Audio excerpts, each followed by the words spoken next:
Well, good evening to our Masonic Homes family, our residents in Covina and our residents in Union City, to our clients and staff of MOS and MCYF, and to all of our team members wherever you might be this evening.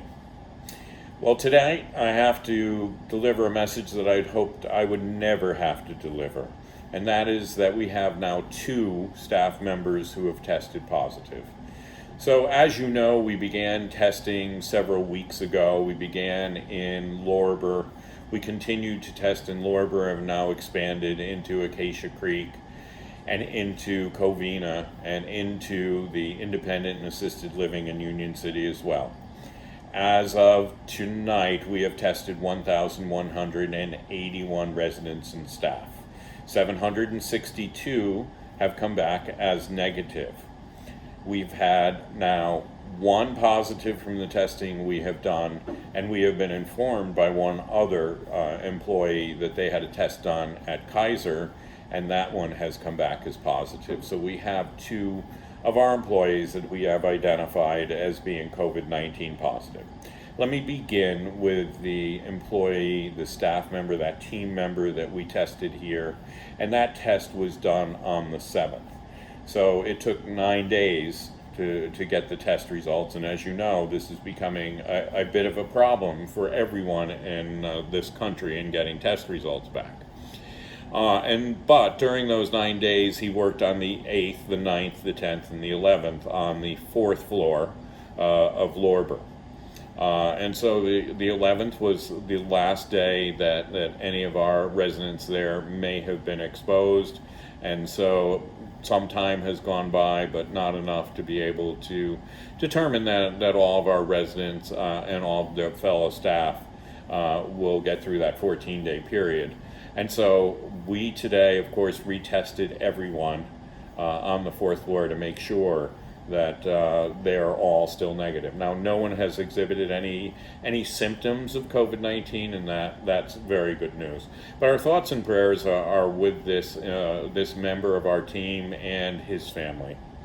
All right, the second test result, which actually came in after the call went out today, identifying the first employee, was an employee who came to work on the 8th of July, and we sent her home because she did have a slight fever. She stayed at home in quarantine and went to Kaiser and got a test. This morning she got her test result, and she called us to let us know that she tested as positive for COVID-19, and she has had some symptoms since we sent her home on the 8th.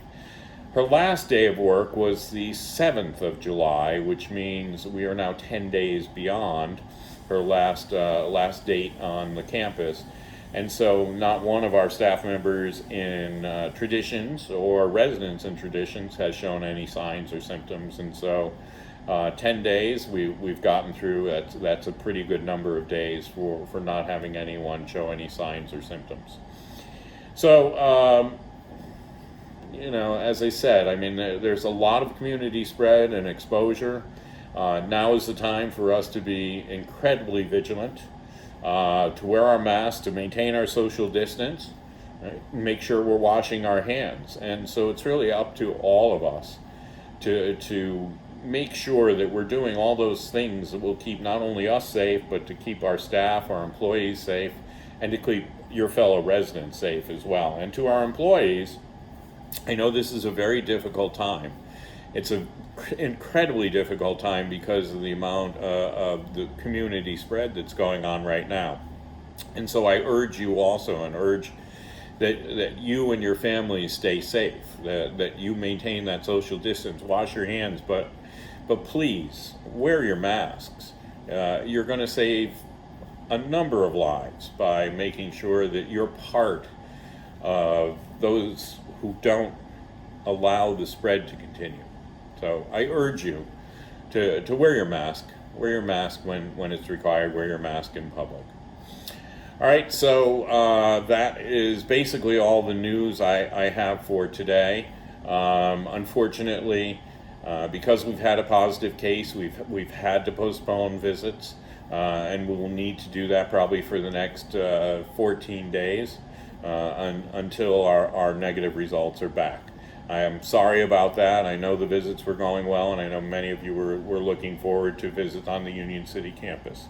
We can still continue to do the visits, and so that is good news. But in Union City, unfortunately, right now, we're going to have to postpone all of the visits. So remember, it's important that we just comply with wearing our masks and social distancing and washing hands. And so until Monday, unless circumstances should change, until Monday, I will do my next video for you. And please stay safe, okay? Stay well, okay? Let's stop the spread and let's really do our best to save lives here. God bless to you and your families, and please say some prayers for our staff members who have been impacted by this, who have that positive COVID test for them and for their families. Thank you and good night.